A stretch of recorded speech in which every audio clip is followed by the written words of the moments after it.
Ya en nuestros estudios le doy la bienvenida al nuevo presidente ejecutivo de Devida, Ricardo Soberón. ¿Cómo está usted, Ricardo? Un gusto verlo. Buenas noches. Enrique, muy buenas noches y agradecerte. Esta es la primera oportunidad que tengo de estar con la prensa y me gusta la posibilidad de estar contigo. Se lo agradecemos.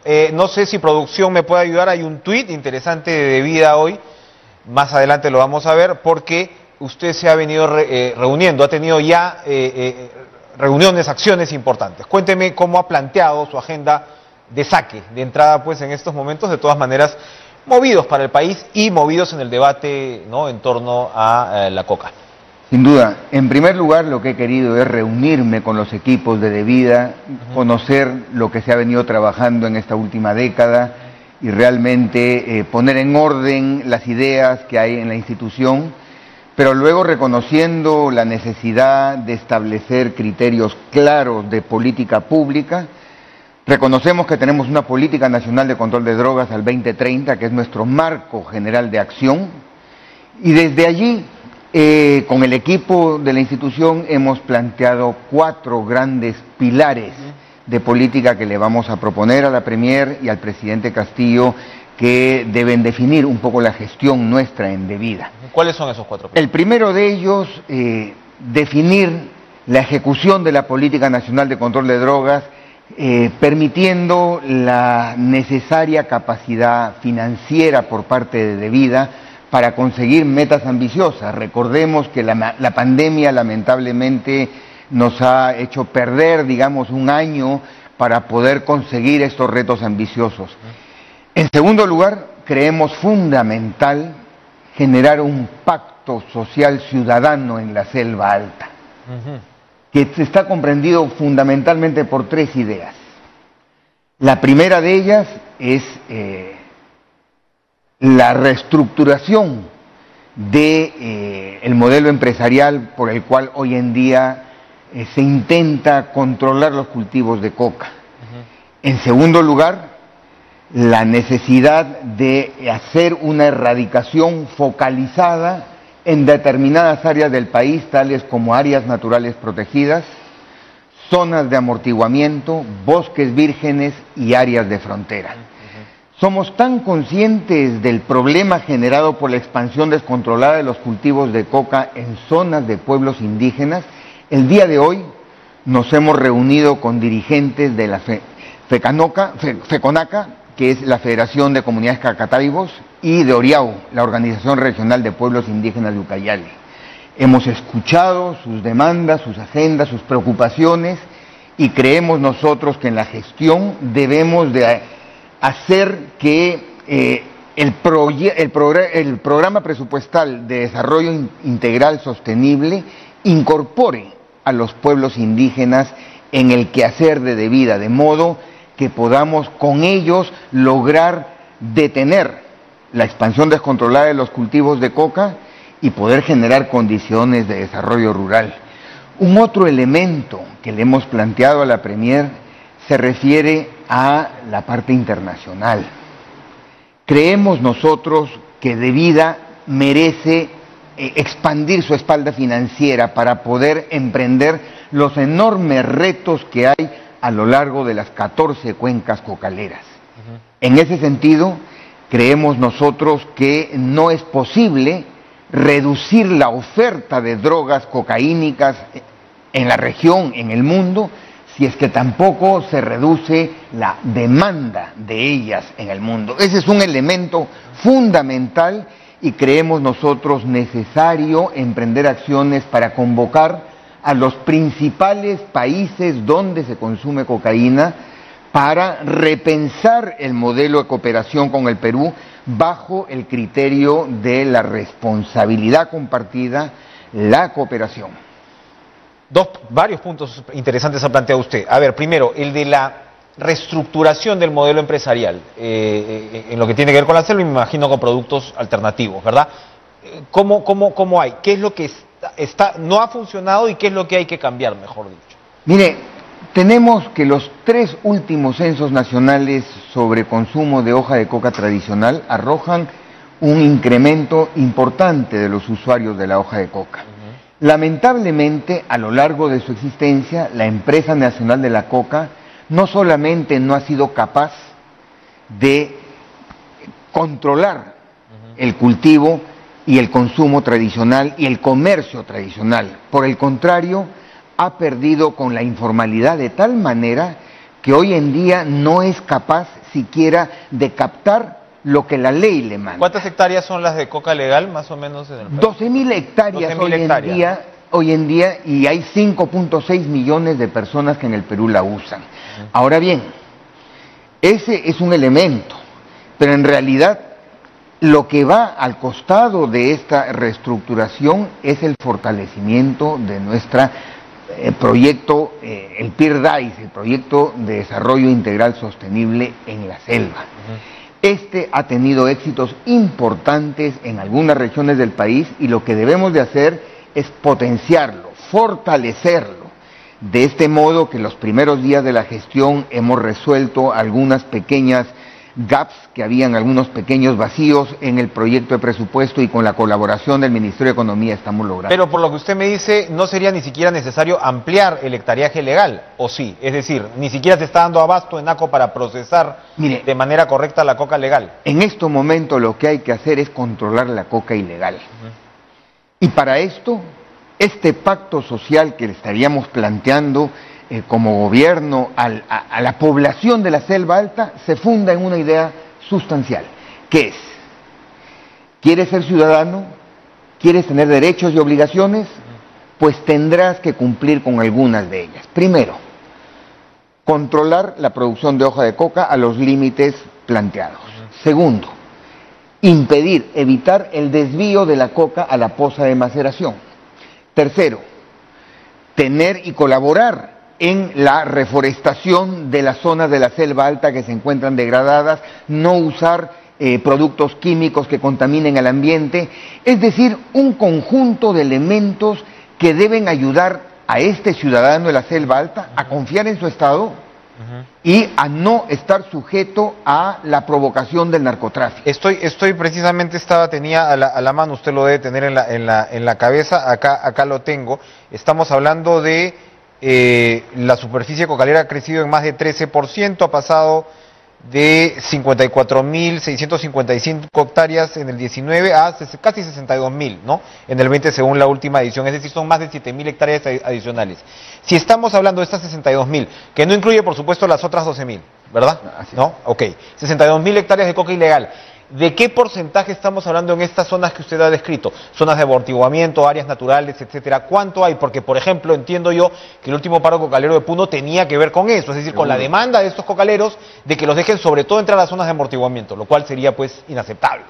La verdad que va contra la ley, contra la legislación ambiental, va contra los compromisos internacionales del Perú en materia de medio ambiente, de biodiversidad, de cambio climático, y la necesidad de tener una respuesta en nuestros compromisos internacionales de lucha contra las drogas. Ya la Premier lo sostuvo en el discurso de investidura. Queremos cumplir con nuestros compromisos y obligaciones internacionales, pero de manera sostenida. O sea, lo que tenemos que acabar es con el círculo vicioso que hay: hectárea erradicada, hectárea resembrada. Fíjate, Enrique, en los últimos 20 años se han erradicado 324.000 hectáreas y tenemos estas 61.000 hectáreas. Nosotros estamos seguros que con una política que haga un equilibrio entre la fuerza y el convencimiento con esta población, vamos a lograr resultados sostenibles en 1, 3 y 5 años. Tú me preguntabas por las áreas en zonas de amortiguamiento y parques nacionales y áreas naturales protegidas. Creemos que podríamos reducir en 15.000 hectáreas el total del área sembrada ilegalmente en estas zonas protegidas. Muy interesante. Vamos a hacer una pausa, pero regresamos con un tema que usted acaba de introducir también. Usted es conocedor del debate internacional, como señala, ha vuelto 10 años después, y usted ha estado incluso participando con organismos internacionales, digamos, está actualizado en materia del debate. Cuando hablamos del debate de la responsabilidad compartida, ¿de qué estamos hablando ahora? ¿Qué es posible realizar? Vamos a una pausa. Conversamos con Ricardo Soberón, presidente ejecutivo de Devida. Ricardo, usted hablaba de, bueno, de alguna manera replantear el debate de la responsabilidad compartida. Yo me acuerdo hace varios años conversaba con un expresidente colombiano tan capaz en realidad como era César Gaviria, y él estuvo al frente, ¿no? Y César Gaviria, por supuesto, no era pro narcotraficante ni mucho menos, todo lo contrario. Pero igual, todos estos debates son difíciles, y ahora el Perú es el segundo productor mundial de cocaína, ha tenido ese incremento, como decíamos, y fuera de cámaras yo le preguntaba, seguramente esto también es porque la demanda ha subido, y uno piensa que en una pandemia pues puede haber una tormenta perfecta, ¿no? La gente encerrada, las adicciones se disparan, etcétera, etcétera. ¿Dónde se plantea hoy un nuevo debate sobre responsabilidad compartida y cuáles son las consecuencias que podría traer? Uno de los 4 pilares que estamos planteando implica necesariamente la coordinación con el canciller Maurtua, para plantearle efectivamente, primero, nuestra voluntad de querer seguir cooperando de manera igualitaria, horizontal, con todos los países. Primero los vecinos, en segundo lugar el hemisferio, en el marco de la Organización de Estados Americanos. Tenemos el día de mañana un periodo de sesiones con la CICAT, pero fundamentalmente con los Estados Unidos de Norteamérica y la Unión Europea. Lamentablemente las cifras no son positivas a nivel global. 19 millones de usuarios de cocaína. El Informe Mundial de Drogas 2021 señala que pese a la disminución en 5% del área global de coca producida en la región andina, sin embargo se ha duplicado la producción de cocaína a 1.784 toneladas métricas. Esto, sin duda, nos implica unos retos enormes a la comunidad internacional. Entonces, le vamos a plantear al presidente para que pueda liderar él una convocatoria a las organizaciones, a los organismos internacionales y a los países interesados realmente a cooperar para poder atacar las causas fundamentales que están detrás del narcotráfico, las causas sociales, económicas, obviamente... ¿Qué es lo que lleva a los campesinos a cultivar coca ilegal, básico? Por supuesto, y mira, te lo grafico de una manera.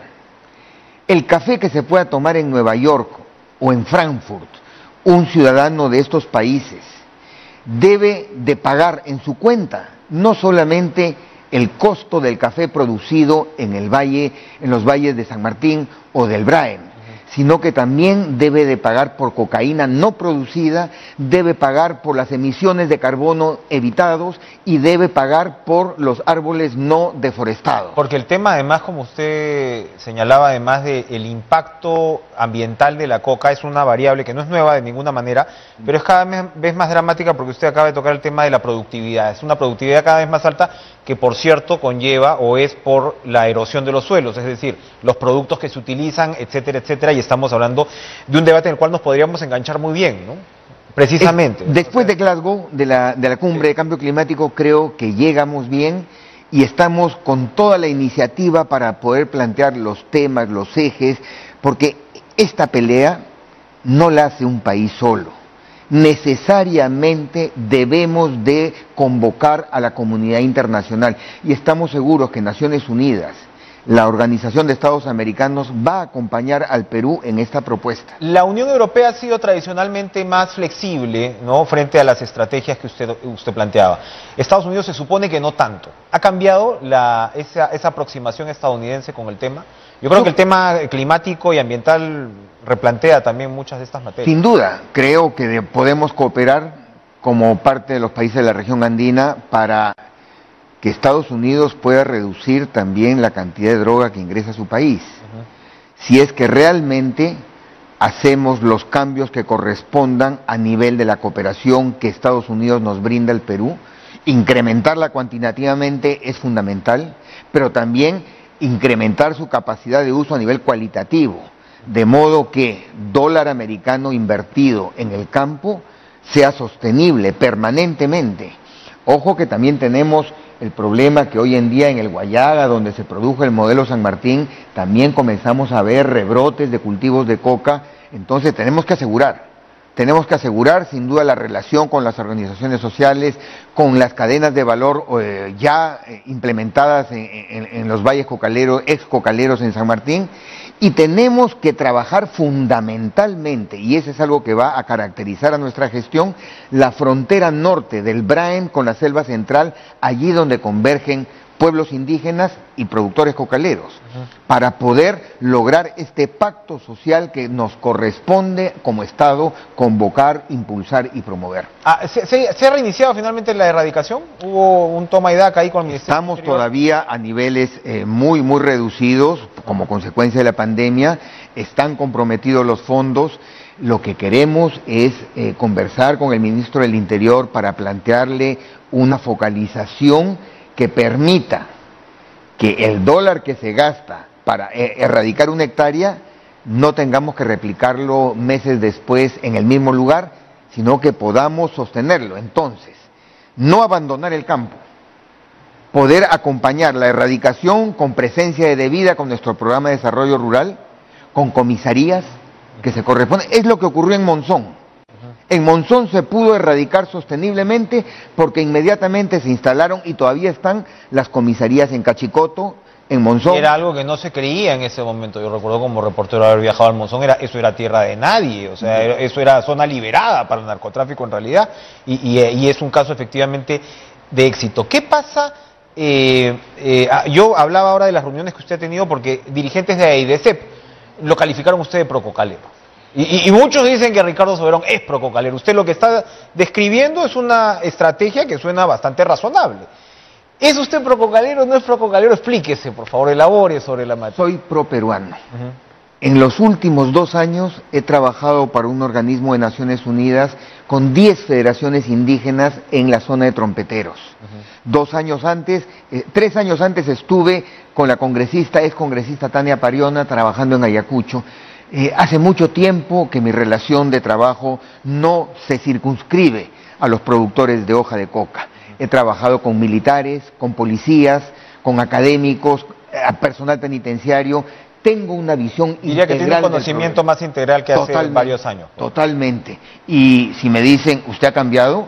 Pues si el narcotráfico ha cambiado, nos obliga a nosotros como operadores a tener que responder a estos nuevos retos que nos plantea el narcotráfico. Y si hay que reducir y hay que erradicar, hay que hacerlo de manera sostenible, sostenible y no violenta. Para el remate, usted decía presupuesto. ¿Qué presupuesto tiene de vida para lo que usted está planteando? ¿Cuál es el presupuesto que se necesitaría? Estamos en aproximadamente 284 millones de soles por todo concepto de recursos ordinarios. Quisiéramos más, tenemos que adecuarnos un poco al nuevo formato de la Política Nacional de Control de Drogas.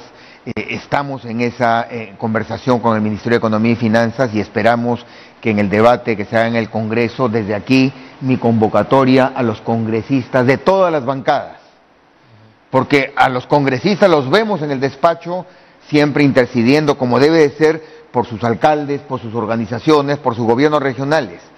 Pues les pido que en el dictamen que se debata del proyecto de presupuesto 2022 nos apoyen para poder asegurar que De Vida pueda trabajar directamente con organizaciones sociales y permitan que podamos monitorear la ejecución de los programas de desarrollo rural. Ricardo Soberón, gracias por esta primicia. Suerte en su gestión.